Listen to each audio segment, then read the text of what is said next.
Yo, what's up, guys? It's Lucy. I'm back with another story time to bring to you guys today. I'm excited to tell you guys about this one. I want to apologize beforehand if you hear my cat meowing in the background. He wants more food, but I already fed him today, and he doesn't get fed until much later. It's currently 2:37, and he doesn't get fed until about 8 o'clock, so he's just kind of being a fat ass. But so if you guys hear him meowing in the background, I apologize for that beforehand. And yeah, let's hop into this one. So this is kind of a scary story time, kind of spooky. It was definitely not a fun time at the moment, but it should be fun to tell to you guys. This story time will include my two of my, I guess one, my best friend at the time. He moved now. He moved to fucking like Texas, so I don't see him much or really talk to him much anymore. But the other character in the story time is my cousin Brandon. I love him so much. He's one of the closest people in my life. I don't really talk to my family much. I haven't really.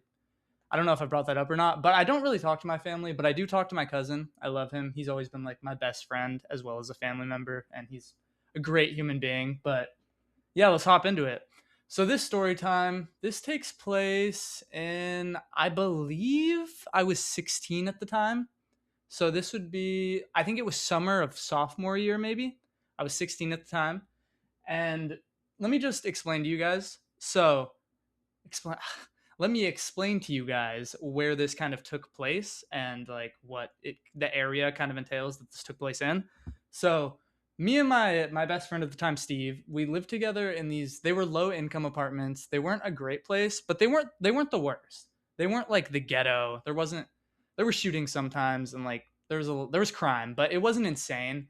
But right across the street, like there was, if you're at my house and you went out of the literally out of the parking lot and to the right, there's a crosswalk. You cross that crosswalk, and you are actually in the ghetto. This is a very shady part of town. It wasn't a fun place to be at night, especially during the day. It wasn't so bad. There's a little community center, a little park. It's cool, but at night it kind of turns into a really sketchy place to be. And my cousin, he lived.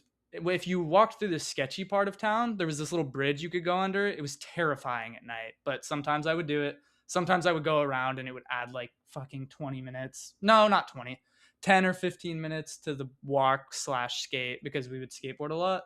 Sometimes ride bikes and it would be quicker, but I don't think I had a bike at this time. So I think we walked this night, but my cousin, he lived past this like sketchy area of town. He lived in a pretty nice area. He also lived in kind of low income apartments, so it wasn't a great place, but he didn't live in this very like shady, sketchy ghetto part of town. It's probably one of the worst parts of town in the town that I live. And on this night, it was me, Brandon, and Steve. We were at my house. We were kind of just trying to figure out what to do. We knew we wanted to do something. It was summertime, nice outside. It was dark at this point though, so I'd say it was probably like 8:30, 9 o'clock, and it was really nice outside. It was a cool night, and a lot of the time, me and Steve, we were really good friends, and then Brandon was also really good friends with Steve. So we would all go over to Brandon's house a lot because his mom was pretty lax. Like she didn't really give us shit. She kind of did sometimes, but I mean, it was kind of more like free. My mom at the time was very strict, very not willing to let me do a lot. So yeah, that's I don't even want to think about this time of my life. But me, Brandon, Steve, we're all chilling. Brandon's like, "Yo, do you guys want to go to my house? Like, we could do something there. We could play some video games. We could skate." There was some pretty cool spots by his house, like skate spots. I don't know if any of you guys skateboard, but definitely some cool spots. And so we kind of decided. Steve was like, "Yeah, I'm down. I'm down." His mom didn't like. His mom did care, but he kind of just did whatever he wanted because she wouldn't really give him shit. She'd call the police on him sometimes, but luckily on this night she didn't. Maybe she should have though. Once I tell you guys about the main part of this story. So we decided we were going to go to Brandon's house, and we had to cross through this like sketchy, shady part of town. Wasn't a great place to be at night, and I was 16. I believe Brandon was either 15 or 16, and then Steve, I think he was 15 probably. He had just turned 15, I believe. Yeah, he turned 15 in April, I believe, and this probably took place around like June, July.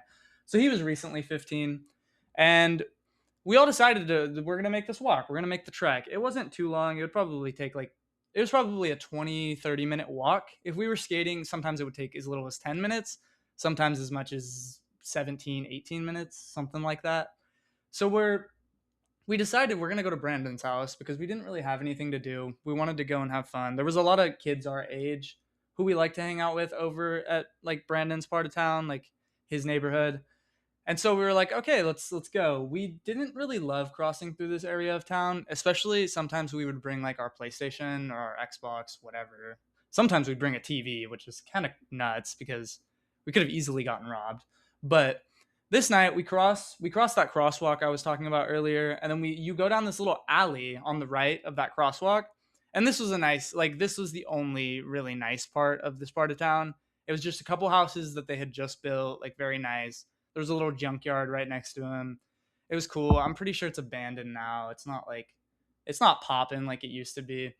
And so we're going into this like shady part of town. We're walking down the streets. It was probably 5 blocks maybe to that bridge that I was talking about.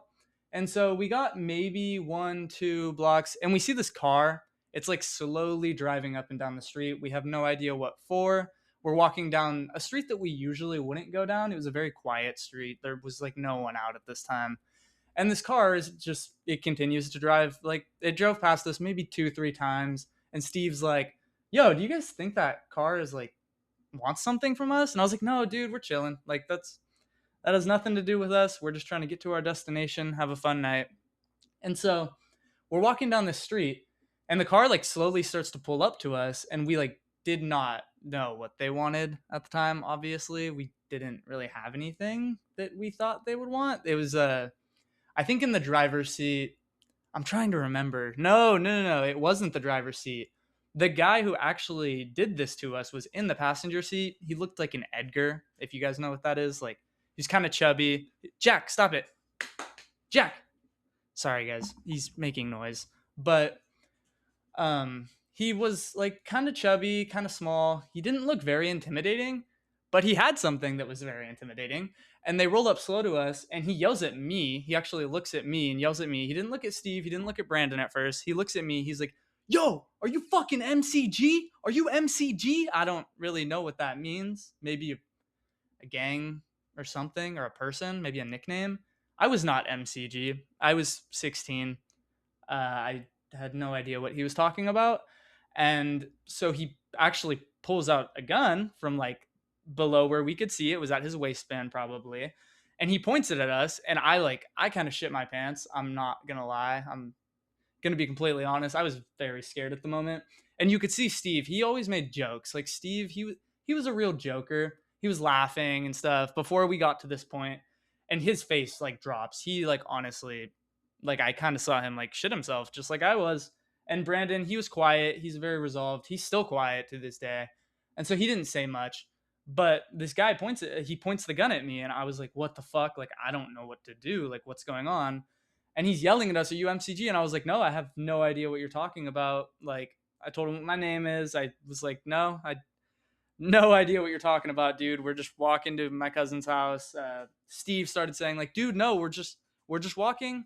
We're walking. We have nothing to do with this. We just want to get to where we're going. We have no idea who MCG is. This is my friend. This is my friend Lucy. No, we do not know who MCG is.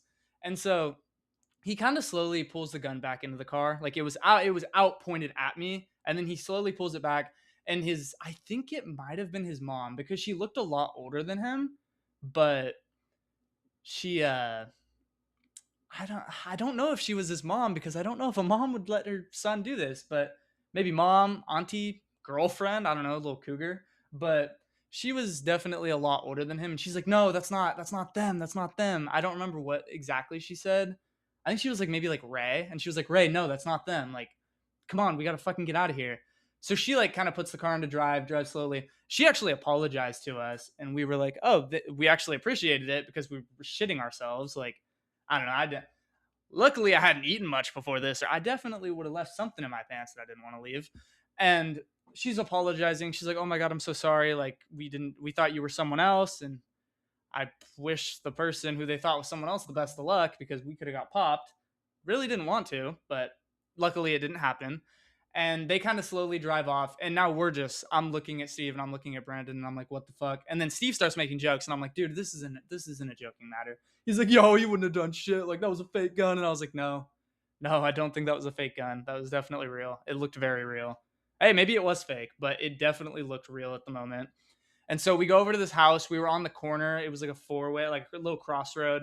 There was this white house on the corner, and there were actually no other houses. I think they were like bandos, like little abandoned houses around. And this white house, we go up to it. We knock on the door. No one answers. We were gonna ask like, "Yo, we probably should call the cops or something." I didn't have a phone at this point. My mom would always take my phone. She was really weird about shit like that. Like, why would you let your son go into this like really sketchy part of town with no cell phone? I don't know. But so we knock on that door, nothing comes of it, nobody comes out, and we just start slowly walking there. We're like terrified at this point. We get to Brandon's eventually.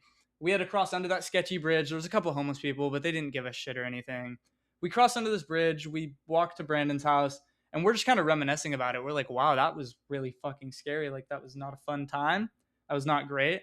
I don't know if we told anyone. I think we actually did tell my sister's like fiance at the time, and he was kind of just like laughing about it, making jokes. He didn't really know like what to say or what to do. It's not like he was gonna go over there. Like he was also he thought he was funny, but not really. Like he kind of just made stupid jokes. Similar to Steve. Steve was dumb. He did a lot of stupid shit. I'll definitely tell some more stories about Steve because he made a lot of poor decisions when we were out and about. I remember one time we were driving and he had a full Gatorade bottle and I jokingly said, "Yo, throw that water bottle." I was not serious in any way, like whatsoever.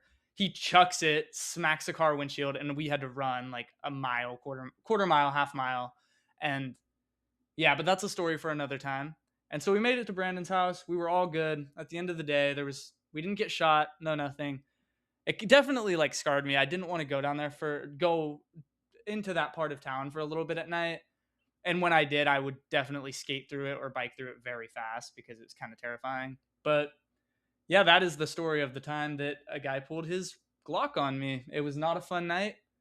I mean, it was once that was over, but that definitely set the mood to like a different kind of atmosphere. It was very scary, actually. First time anyone's pulled a gun on me, actually. And yeah, that's the story for you guys. I hope you liked it. Kind of crazy, kind of spooky, kind of scary, but I love you guys. If you watch this, I appreciate you and you're awesome. Have a great day, you guys, and fucking keep killing it in life. Fuck yeah.